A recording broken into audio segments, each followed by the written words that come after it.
تخيلوا معايا خوتي ما بغاش يديني النعاس. ما قديتش النعاس، والله ما قديت النعاس بعد ما هدرت مع مامات نادا. مش غادي نقول لكم، عرفتو تاثرت بزاف. قلت خصني نخوي عليكم قلبي في الستوريات. شوفوا، نقدر نقول لكم انا نادا ما تنحملهاش، ماشي ما تنحملهاش زعما تنكرهها، غير المشاكل اللي وقعوا بيناتنا ما بقاتش عندي عزيزه. يعني كانت في واحد الوقت عندي عزيزه، رغم ان نتعاطى انا وياها ونعايرها وتعايرني ونديروا فيلم وتفضحني ونفضحها ونحطوا ليها وتحطوا ليا. بزاف الحوايج وقعوا بيناتنا مؤخرا، صافي ما بحال نقول لكم كرهتها. ولكن الحمد لله انا واحد الانسانه اللي صافي فاش كنكره واحد الانسان بحال اللي تنعيف واحد الانسان، صافي ما كان صافي الله يعاوننا ويعاون هذاك الانسان، فهمتوا؟ يعني ما يمكن نعيش حياتي. قبل فاش هضرت مع امها تاثرت السيده. باش نقول لكم، السيده كتبكي قالت لك واحد الحاله نفسيه ماشي نورمال. فانا قررت وخديت قرار انني غنوقف مع ندى على قبل البنيه ديالها.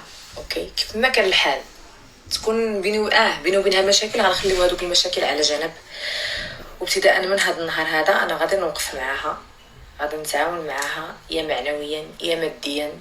ما صافي فاش تخرج ما كنتظرش منها انها مثلا تشكرني ولا تقدم لي الشكر. المهم فاش تخرج الله يسهل عليها، غتكون خدات واحد الدرس في هذه الحياه. خوتي انا فقط كنطلب منكم تعاونوا مع هاد السيده، تعاونوا معاها، لانه فريمون فاش هضرت اليوم مع حريوده وهضرنا قلت لها زعما شنو هو المشكل، راه هو حق الله العلي العظيم الا دخل لهداك البلاصه مسكينه ظلما.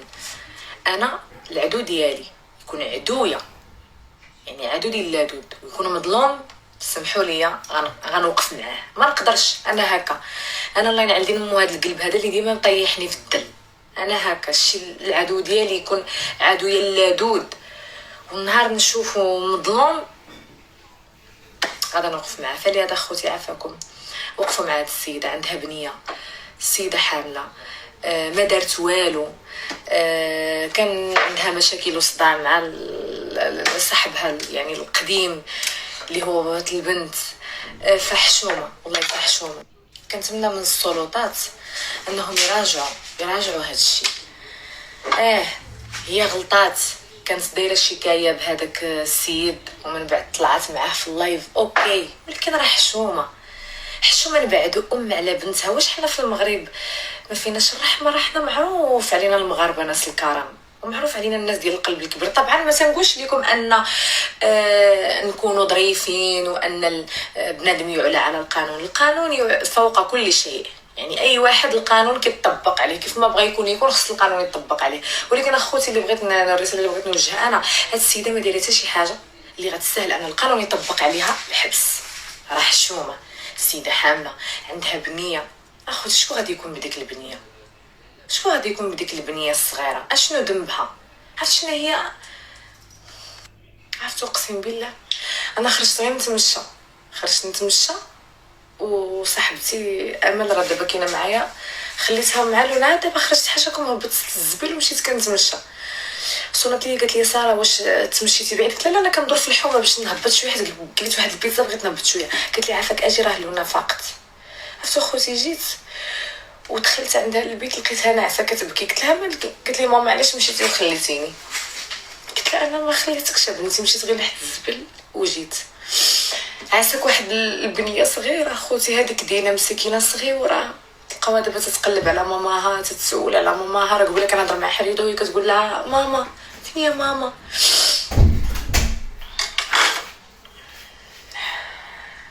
ما قديتش والله، ما نكذبش عليكم. انا قبيله درت فيديو في اليوتيوب كنشفى فيها، ودرت ستوريات كنشفى فيها، مسحت كلشي، لانه عرفتي فقط بقيت كنفكر كنقول دابا راها حامله ولو حمل صعيب. يعني ما عطانيش خاطري خوتي. مسحت الفيديو اللي درت في اليوتيوب قبيله، مسحت ستوريات، ما قديتش الصراحه. حيت الحاجه فاش يتعلقوا فيها الدراري الصغار، فاش كتكون داخله فيها الدراري الصغار ولا الحمل ولا شي حاجه، ما كاينش اللي يقدر ياثرني في هذه الحياه قد من الدراري الصغار. اي دري في العالم كيف ما بغى يكون ماشي ضروري تكون بنتي، اي بين اي طفله صغيره وطفل صغير ماشي ولدي ماشي بنتي كيأثروا فيا، وشي مرأة حامله تاثر فيا. يعني اش غادي نقول لكم، خير الخطا تواب. السيده ما دارت والو، يعني ما دارت حتى شي حاجه اللي غادي تسهل انها تتعاقب، ما دارت حتى شي حاجه، ما سارقه، ما دايره والو. اش دارت؟ فقط خزعبلات ديال اللايفات. والسبب اللي تشدت عليه راه عاودته ليا قبيله حريوده، سبب تافه. فاش دوزوا المحكمه، كانت عندهم المحكمه البارح وكانوا كيديروا ماشي محكمه، كانوا كيديروا معاهم التحقيق. هي شاكيه بالزاكي، قالوا ليها كيفاش انت شاكيه بالزاكي؟ جبدوا ليها الفيديو، حيت زاكي جبد لهم الفيديو قال لهم راه كانت دايره بيا شكايه وجالسين انا وياها في قهوه دايرين اللايف. على قبل هذا الشيء تخيلوا معايا، على قبل هذا الشيء غادي نحكموا ندخلوا، يعني واخا تبات غير 24 ساعه في السجن راه لا ما يمكنش. يعني على قبل هذه السفاهه الصغيره غندخلوا مرأة حامل ما غنراعيوش الحمل ديالها وعندها بنيه وغندخلوها نحطوها في السجن. عارفه بزاف منكم تشفيتوا وقلتوا عبروا عليها حو فيها حتى هي كطير، ما كطير، كلنا كنطيروا، زعما حنا ما تنطيروش. وراه مخيره فيكم دابا، ولا مخير فيكم اللي كتفرج فيا دابا، وراه قبروا شوكه. علاش؟ لماذا كنحاسبوا الاخرين وحنا الاغلاط ديالنا كبر؟ ما نبقاوش نحاسبوا الناس وحنا الاغلاط ديالنا كثر من عفطه الجمل. يعني صافي، علاش كديروا اللايفات كتشوفوا فيها ولا من هبه ودبه كيطلع كيهضر عليها كيف ما كان حال كتبقى وليه، كتبقى مراه. شئتم ام كرهتم، مراه غلطات كتغلط وباقا كتغلط، وانا كنغلط وانتي كتغلطي. شنو زعما ربي خلق واحد الفئه كتغلط واحد الفئه معصومه على الغلط؟ نو، هذه ما كايناش، كلنا كنغلطوا. هي كتغلط، انا كنغلط، انت اللي كتفرجي دابا حاليا كتغلطي. والسيده عمرها 24 عام كتلقاي واحد عنده 70 عام وداير الكوارث. خوتي راسي ضرني، غادا نمشي نعس. نتلاقاو غدا. والله انا مرت صافي، مرت لان قبيله هضرت مع السيده، مرت بزاف، الله يطلق سراحه خوتي. ضامنوا معاها عافاكم. حاربوا هادوك اللي كيديروا عليها اللايفات الصباح وبالليل، ملي تشدت البارح ما دايرين اللايفات 24 ساعه، حاربوهم. الله يجزيكم بخير. اللي عزيز عليه يقوم بالواجب.